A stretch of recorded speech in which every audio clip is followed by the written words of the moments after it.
La foi est un combat. Shalom bien-aimés dans le Seigneur. Notre méditation du jour s'intitule « La foi est un combat ». Nous tirons notre texte en Matthieu 14, 30 qui nous dit ceci. Mais voyant que le vent était fort, il eut peur. Et comme il commençait à enfoncer, il s'écria « Seigneur, sauve-moi ». Alléluia. Pierre pensait que puisque Jésus lui avait ordonné de venir, tout se passerait sans encombre. C'est mal connaître la vie et ses aléas. Parfois quand Dieu parle, tout s'aligne. Mais souvent, le désordre s'installe aussi. C'est là que le combat de la foi commence.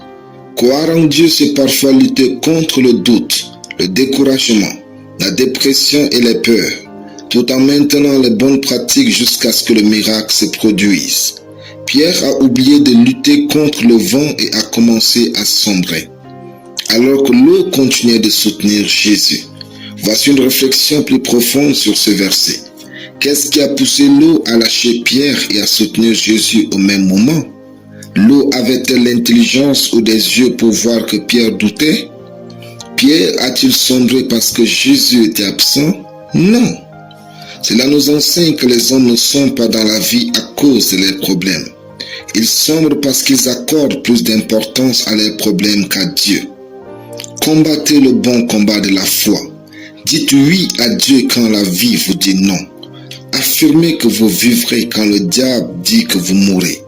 Pleurez, mais gardez la foi. Le fait de pleurer ne signifie pas que vous êtes incrédule.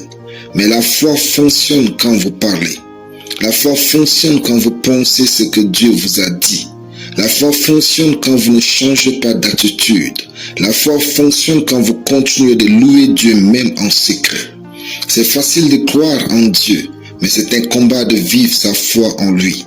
Ce que votre foi affronte vous positionne là où Dieu vous veut. David a été promu grâce à Goliath. Votre promotion est dans le combat de la foi. C'est ce que votre foi affronte qui vous donne de l'influence. Goliath a rendu David populaire. C'est grâce au combat que vous comprenez mieux qui vous êtes et ce que Dieu a prévu pour vous ici-bas. David a été combattu par Saül parce qu'il avait l'étoffe d'un roi. Jésus a été pourchassé par le roi Hérode parce qu'il avait le germe du roi d'Israël. Croyez et combattez le bon combat de la foi. Alléluia. Prions. Je vis la parole de Dieu, je combats le bon combat de la foi avec victoire et célébration au nom de Jésus. Amen. La lecture biblique en une année, acte 9 à acte 12. Soyez bénis, c'était le pain du ciel.